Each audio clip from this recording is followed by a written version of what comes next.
Hi, I'm Pocket Gamer. Most of you may or may not have seen my face. Depends on how long you've been here. I've done a couple videos when I was younger with my face in it, but I'm Pocket Gamer. I am 14 years old. I am a want-to-be game developer who wants to make a very ambitious project. Nothing huge, but nothing small either. Pretty good-sized ambition of mine. Ever since I was a kid, I've always wanted to do devlogs and always have wanted to do game development. So this will be my first kind of devlog. We'll get to that in a second. And which will lead up to my first actual devlog. Now you may be asking, well, isn't this your actual first devlog? This is like a pre-devlog. So instead of me showing like actual progress on a game, because I don't have a PC yet. I'm planning on getting one sometime, maybe this month or two. And that will lead up to me starting game development. And no, I will not be bailing out on this. This is something I've been wanting to do ever since I was a kid. This is like the thing I've been wanting to do. I am planning on going to college for computer science and everything. I want to get into coding and actually programming games and everything. It is a huge ambition of mine. So, first things first, what do you mean by kinda devlog? This will be more of showing or telling you, the people watching this video, who will then give me feedback on my ideas, which will be basically like a pre-devlog, like I said. This will be me explaining what my game is, what it's about, what is in it, what it's going to be, what's going to be in it, basically. It's the base foundation and ideas of my game, and then you give me feedback. I will take that into consideration when making my game. So first things first, what is my game? Which is probably the one question everyone's asking. My game is a roguelike. I am the biggest fan of any roguelike. If you know anything about me, I play Warframe. You've probably been to my channel before. Some of you, there's like 70 of you, or 68 I think, who are currently subscribed to me before this video publishes. I play and love Warframe. And one of my personal things I love the most is Duvary. As much as people hate Duvary with the life of me, I don't like Duvary because certain missions you have to choose your Warframes. There's one exception to this. It is the circuit. And the circuit is basically a roguelike.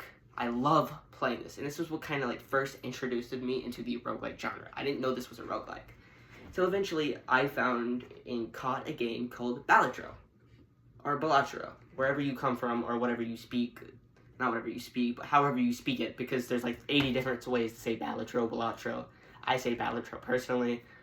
Flame me for the comments and call me a sucky little bastard for calling it Balatro and not Balatro, but I'm sorry, that's just the way I say it. I've been doing it since I was young, or the last 2 years the game's been out. But I love Balatro. This is like the game that got me into roguelikes, and ever since then I've just been playing back to back to back roguelikes. Other than me playing Warframe and what little bit I do of builds and live streams, I play roguelikes. This is like my primary thing. That and Monster Hunter, but that's a completely different thing. I love Monster Hunter. But roguelikes are my integrity of what I love doing. Risk of Rain, Balatro, or Balatro. Not Risk of Rain. I was about to say Risk of Rain twice. I'm autistic. Jeez, brain fart. Binding of Isaac. I love Binding of Isaac. As much as I hate, because I had nowhere close to beating Binding of Isaac because it's so hard and I got in the game way too late. I love Binding of Isaac anyways. As much as it's a game I just can't play. It's something that I love. It just roguelikes in general. I love roguelikes. I'm very limited in what roguelikes I could play because I'm on the PlayStation. If you've been in my channel, I've probably said I play on PlayStation. And because I'm getting a PC, I will be open to a lot more variety of roguelikes, which will be very fun for me because I will be definitely playing that, especially the Dungeon Defenders. That's another thing. I cannot wait to play Dungeon Defenders, and that's a game I want to touch on for a personal thing, because I've always played Dungeon Defenders. It's one of the games I played when I was really young. And that is a game I would love to make a similar game of. A similar genre. A RPG tower defense game. As much as it would probably not be able to compete with Dungeon Defenders. If I make a really good tower defense RPG game, I feel like that would be fun. I would love to. I don't think it would do well, though, and that's the biggest thing. I would have to probably get the funding for that, where this roguelike is something where I know it'd probably do decent when I'm older, so I don't have to worry too much about it. So, back on track. It's a roguelike. Now, you may be asking, second thing, what is the name of this game? The name I am not 100% settled on, but for right now, I'm calling it Dungeon Insanity. Because the entire point, I'm not going to spoil the lore, but you are trapped in a dungeon, kind of like Curse of the Dead Gods. If you know what that is, you know what that is. Love the game. It's another roguelike. Play it if you haven't. Please do. It's so fun. It's another roguelike, or roguelite. Kinda, I don't know if Curse of the Dead Gods a roguelike or roguelite. Correct me in the comments if I'm wrong. I'm pretty sure it's a roguelite, though. Yeah, because it kind of works like Hades. Hades, another really good roguelike.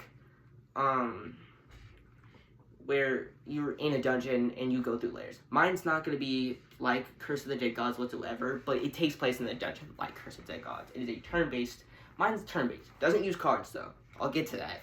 So mine's more of a old-school turn-based combat, kind of like Expeditions 33, where you're in a dungeon and you make your way through these layers of the dungeons, kind of like Binding of Isaac with the 5 floors. I think there's 8 in Isaac normally. But you have your 5 floors, and you just go down. That's what I have right now. And as you go down, they progressively get harder and harder. There's different items and different classes. I love messing around with different character types. And everything. And it's effectively what you do in the game. It is a roguelike. So you choose multiple classes, and there's different dungeon rooms. And for right now, the idea for the map that I have, instead of it being like a actual normal map, like Binding of Isaac or something, you know how Binding of Isaac has a mini-map? You take that mini-map and turn that into the normal map. So it's a mixture of how Slay the Spire works, so instead of like moving through rooms freely, you actually have a map you choose the missions from, but it's actually you move freely through the mini-map dungeon, basically, is what it is. And it shows you where the maps are, and certain rooms can get closed off depending on where you go, and special, like, bosses I'm working on. I'm not going to spoil the lore. The lore is based off of the King in Yellow. You may or may not understand it. It's a not cultural thing. It's a more recent thing with our generation, not our generation, but Minecraft fan base, where a certain thing came out about, it was a series, or not a series, but it's going to be a series. There's 2 parts of it. Only one's out right now. It was a world that never existed. And it's a story about I forgot what his name was, Dirt Lord. Dirt Lord. I love the name Dirt Lord. But he basically goes into a cave that branches off into a bunch of different paths. But he finds the King in Yellow, sees the information, because the King in Yellow basically gives him an infinite stream of information. And this makes him go crazy. And that's kind of what mine is based off of. But we'll get to that later. Where the King in Yellow is basically this almighty, powerful, all-knowledgeable lord. I'm not going to spoil anything else, but this is what the lore is based off of, is him. And that specific version of him, that he's an actual being and not a play. Because the original thing is based off a play that drives you insane from reading it too much because it gives you knowledge. Kind of like, I think this would be a good example, Gojo's Domain Expansion. If you know anything about Jujutsu Kaisen, Gojo's Domain Expansion, when he pops it, it effectively infinitely streams knowledge into your brain to the point where you go crazy. That is what the Yellow King does. Where it effectively puts you in an infinite stream of knowledge. And that's kind of what my lore is based off of.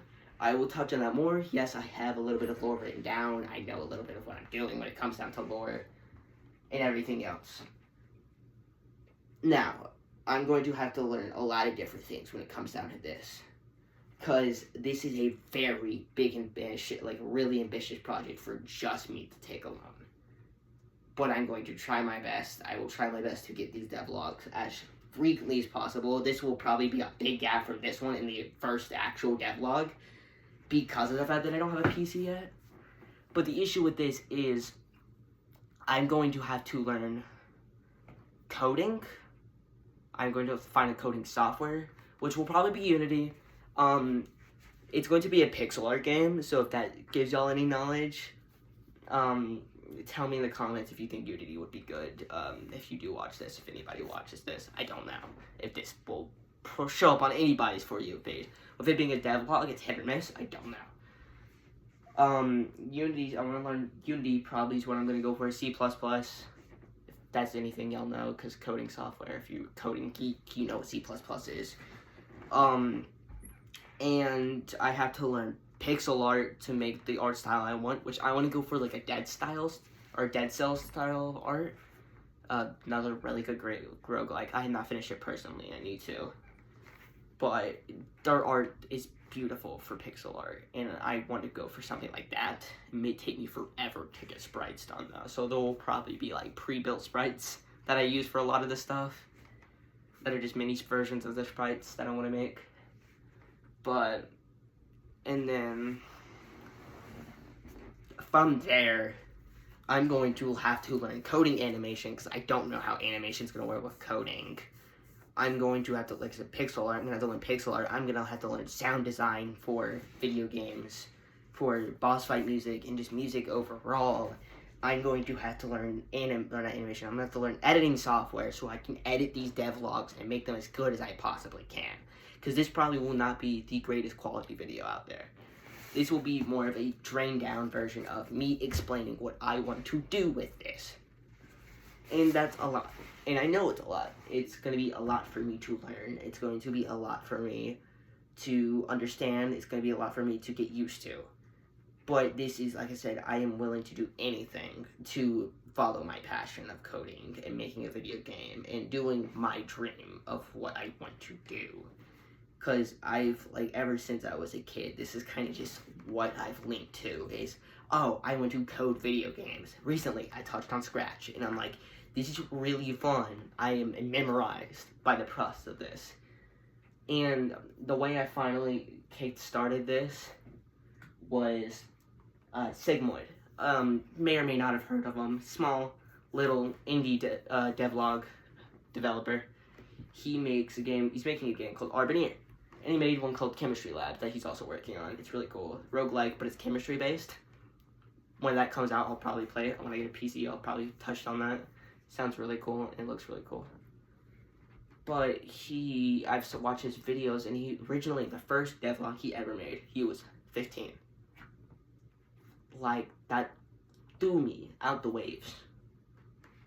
And I'm like, I'm 14 currently, so who says to say I can't do this? Who says if I don't push myself to do my dream now, who says I won't be able to do it later? Who says if I don't do it now, I won't be able to do it later at all? So why not start early, so when I get older, I have more progress, I have more stuff I can do, I have more knowledge on video games. Lord, for all I know, I could be done with my game. Because I know game development can take to a year to 4 years. Prime example of this is, I know Expeditions had a pretty big team after everything was done. Expeditions took, I think, 3 years to do, from what I remember. And those 3 years were used very wisely. The first year was them making a prototype of the game that they wanted to make. The second year was the first year was getting funding and prototype. The second year was getting a team to make that game. And the third year was actually making that game. They made that game in about a year. With almost 300-ish people. And then those 300 people were like the 3 departments being coding, art, and sound. And that game's insane. I'm not trying to make a game like Expeditions. I know for a fact I do not have the ambition, neither do I have, or not the ambition, but I do not have the skill to do something like that right now. And my roguelike's not small, like I said, it's an ambitious project for just me alone. But it's not big either, it's not something huge. This is something I want to do that will probably be a good step into me wanting to make other games. Something like a Dungeon Defenders like. I'm gonna say Dungeon Defenders like because it's like a TD RPG, Tower Defense RPG game. I want to make something like that, but this is, I don't have a lot of ideas for that right now, and it's something I will definitely come back in the far future. I have notebooks that I've written stuff into, and ideas and things. So right now, this is just me explaining the base stuff. There will be an elemental system, not like normal elemental systems where like fire beats grass, grass beats electricity, and electricity beats water. I wanted to go more for a fancy elemental system, more of a scientific elemental systems. Like fire actually gets buffed when water is hit with it or something like that. You get what I'm going with, because water normally in real life, you spray it into a fire, what happens, the fire actually gets worse because water has stuff that makes it worse. Something like more realistic, kind of. Not realistic, but more based off of scientific reasoning. Electricity won't be going against grass. Fire will probably still do more damage against earth, which makes sense. Electricity would probably just not have anything buffs against it. Will probably just chain, but we'll probably can chain multiple times. I think would be a cool idea. Make it stackable, maybe. Kind of like Slay Spire with how the elemental system works. Not really. I'm just using that as how like the stacks work in the elemental systems in their game. But I just kind of want to like do a bunch of crazy elements and characters. One of my biggest things, and one of the first characters I definitely want to add after I get the 3 basics would be like the basic elements, or basic stats, which I will explain stats later. I think the biggest thing would be one of my favorite character designs I think I've ever done. It's called the Giant Crab. Story will be in there. I'm not going to explain it, not going to spoil my story right now. But the entire of the Giant Crab is it can't use item weapons. So in the game, the shop will have items and weapons, which will probably be separated and have different pulls. But in short, certain characters can't use certain items. But some characters can use weapons, and some can't. Some will have their own weapons that will make it to where they can't pick up others. Some will be better off not using weapons, and I will probably make a system where you choose what weapons you want, or if you want any weapons in the loophole at all. Which, that is a maybe on an implemented feature. I don't know if I'm going to go with that for fixing the loophole of too many weapons. So the crab, instead of it being able to use weapons, it uses its claw. And the entire thing is, it's really tanky, it's really bulky with HP, and it hits like a tank. But its passive makes it to where instead of it hitting every turn, it hits every other turn, meaning the enemy gets one more attack on you before you can attack back. But it has abilities, which I'm not going to go into detail yet. These are probably not going to be permanent things, so I'm not going to go into them right now. But will probably help towards that debuff, and will make it a little bit more balanced. But he's going to have insane melee damage, but it will basically make him really, really slow. And there will probably be a lot more chaotic classes. I want to make this like my Diabolical Warframe build series, if you've watched my videos already, where these builds are kind of just me being stupid with how they work. I made a build called Baller with my viewband, where his entire setup is like balls. His entire build is based off of balls already, but I wanted to be a little funny, make him a little bit more gimmicky with how he works, have a little bit more fun with how he works. So yeah, but one of the other things I want to go into is stats. Stats, how will stats work? You will have strength. You have strength, which will be melee damage, range damage, magic damage, ability damage for your abilities, depending on what they do, which I may change it to ability strength, kind of like Warframe, how they do it, give or take. Crit damage, crit chance, and something called faith. Faith, it's kind of like Binding of Isaac, where you have negative, positive faith, but how it works, instead of it being, oh, devil deals or angel deals, it's actually item correlation, where you'll have unholy and holy classes. No, not all classes will have one of those two attributes. I'm saying there will be classes that have that, will be built around that stat.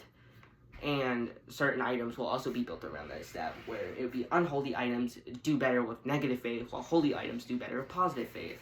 and there will probably be buffs and debuffs depending on which one you go for in your run. Maybe it depends on what I see for that, but for right now it's just a stat. And that's kind of how Faith works. Crit and crit chance is that. Then you have HP, which is simple. Shield, which would basically be your version of block. And dodge, which would be your version of parrying an attack. Some attacks will be undodgeable, clearly. But those will be your 3 different types of HP. Your most characters will probably either be built around shield or dodge, or just none. And there will probably just be flat HP tanks, which will probably be the types of ones you would need shield for, but there will probably be some builds that are based off of shields, and there will be some that will be based off of dodge, and there will others that don't really have a specific base, but will be probably prone to use one or the other, even if there isn't a base for them like that. But right now, I haven't had a ton of time to write down more ideas. I've kind of just noted notes. I haven't been writing a lot in my notebook because I've been really busy with schoolwork. I have about 3 months of school, and I'm not doing well as much as I want to say. I'm doing decent, to say the least. It could be better. I really could be doing better. I'm struggling. I got 3 months until I'm basically a high schooler, because then it's that summer, and then I'm a high schooler. Like, I have basically this entire rest of the 3 months, summer, to enjoy and code as much as I can. Not rushing myself, I'm probably not going to do that, but before I get stressed out with high school. Because I want to put a lot of passion into my high school so I can get a good college degree, and do good in college, and get good in university, and get good in life. Literally just get good in life. And it's kind of just where I'm basing this off of. I really, want to pursue code. So this is my version of, a kind of devlog, if you want to call it that. So, I mean, it's called a devlog because it's a development log. This is like a pre-development log. So maybe that's what I'll title this video. But I think that's about everything I want to go over. For the most part, items will be pretty scarce. You'll probably get about 3 items per layer, kind of like Binding of Isaac, where you'll have your item room, you'll have a boss, and then you'll have a shop after your boss. And those will be how you get your weapons, items, and other stuff. I think what I'll do is I'll make it to where weapons do not spawn with item rooms, and make item rooms purely items, and then make it to where bosses and shops will have their own little thing where they can drop a weapon if it's in their loot pool. And I think that's about it. I want to say that's about it. Let me think. Yeah, I think we glanced about everything. I didn't go too in depth about classes, which classes were simple to be classes. And I'm not going to go in depth into the lore right now. I don't want to spoil a lot of the fun. You'll probably slowly see a little bit more of the lore come out the more you watch me do my devlogs. And that's if you watch me do more of my devlogs. But I think that will be the end of this. I will see you in a couple months, give or take. I don't know how long it will be before I make another devlog. But this will be the first in a huge series, probably, of devlogs of me keeping y'all updated on what I do. And that will be it for me. I'm Pocket Gamer, and I'm out.